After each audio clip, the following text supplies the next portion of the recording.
Protesti sve češće u Makedoniji i Grčkoj.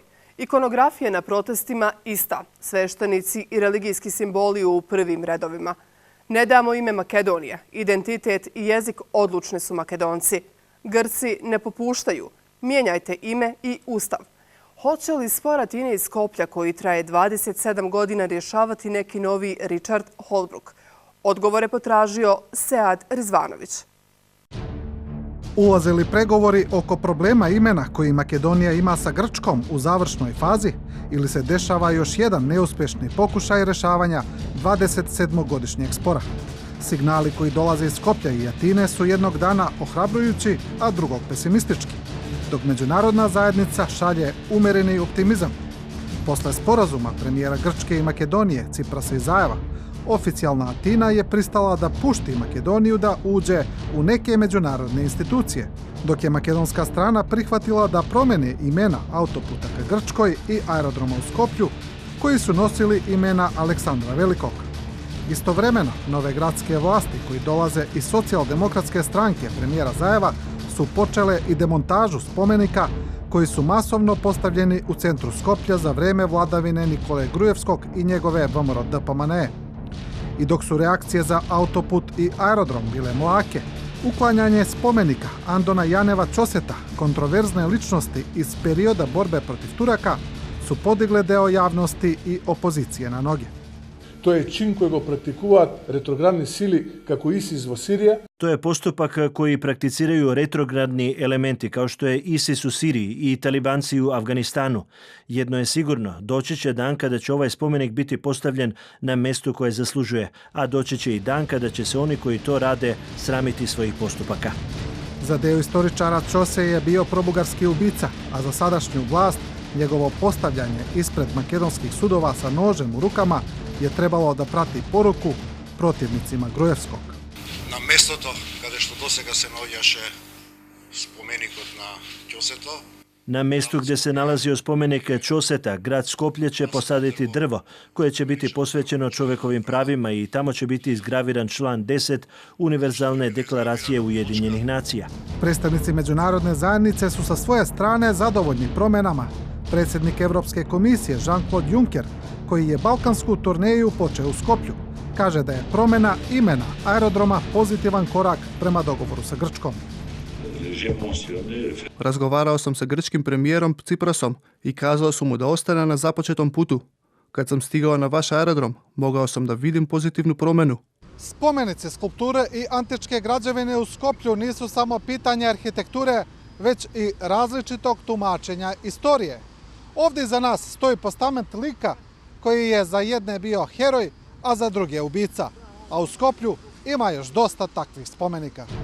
Bivši ambasador Makedonije u Grčkoj, Ljupčo Arsovski, kaže da je evidentno da sadašnji pojačani impuls u pregovorima Skoplje i Atina dolazi iz interesa Sjedinjenih Američkih Država za proširenje NATO alijanse na Balkanu, koje je grčkim vetom blokirano za Makedoniju.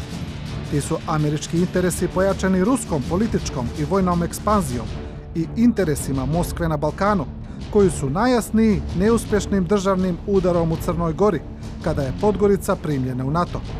Arsovski, ipak iz svog iskustva u grčkom društvu, kaže da je dogovor veoma težak za postizanje. Ima odreden pritisak.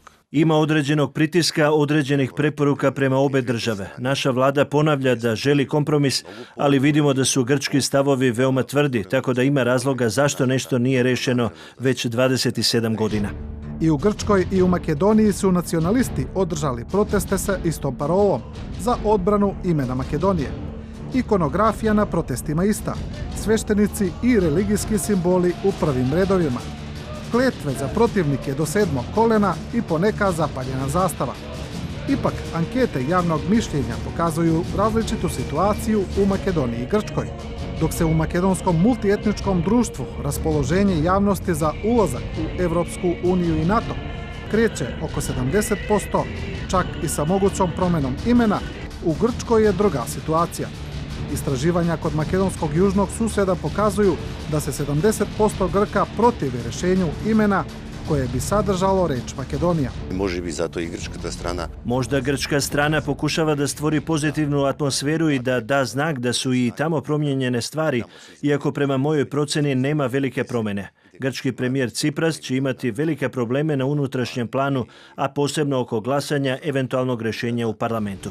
I dok se pregovori ministra za vanjske poslove Makedonije i Grčke vode iza zatvorenih vrata, grčki predstavnici ponavljaju svoje stavove, a to da traže ime za sveukupnu upotrebu sa geografskom odrednicom, ali i promjenu makedonskog ustava. Ne samo što hoćemo da rešimo problem imena, već hoćemo naše bilateralne odnose da postavimo na čvrstoj osnovi, na uzajamnom poštovanju i dobrosusjedskim odnosima.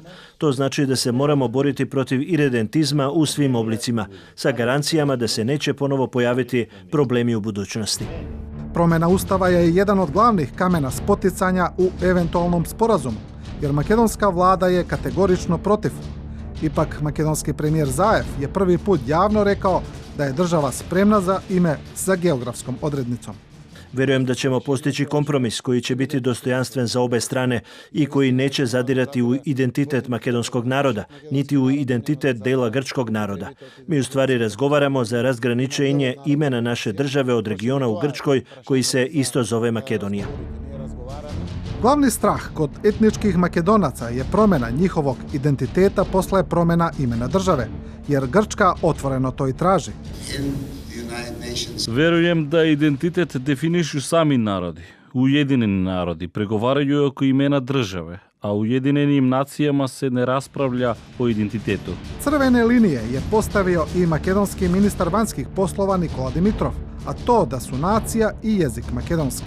Apsolutno ne. Prašањето е Apsolutno identitet ne može biti predmet ničije odluke. Žalosno je ako dve evropske države u 2018. godine ovo ne mogu da prepoznaju. Makedonski premijer Zaev kaže da zemlja ima i plan B ukoliko pregovori sa Grčkom ne uspeju, ali generalni sekretar NATO Jens Stoltenberg je za vrijeme posjete Skoplju uklonio svaku iluziju da je za Makedoniju moguće ući u savez bez rješenja sa Grčkom. NATO zasniva svoje odluke na konsenzusu i dok jedna zemlja blokira odluku, ona neće biti donešena.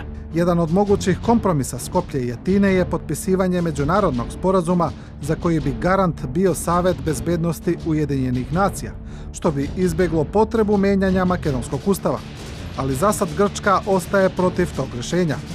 Neoficijalni diplomatski izvori u Skoplju kažu i da ukoliko dve vlade ne pronađu samostojno rješenje, da nije isključena i opcija da se u pregovorima uključi i teškaš međunarodne zajednice, tipa Richarda Holbrooka, koji bi zaključio skoro 3-decenijski spor oko imena Makedonije.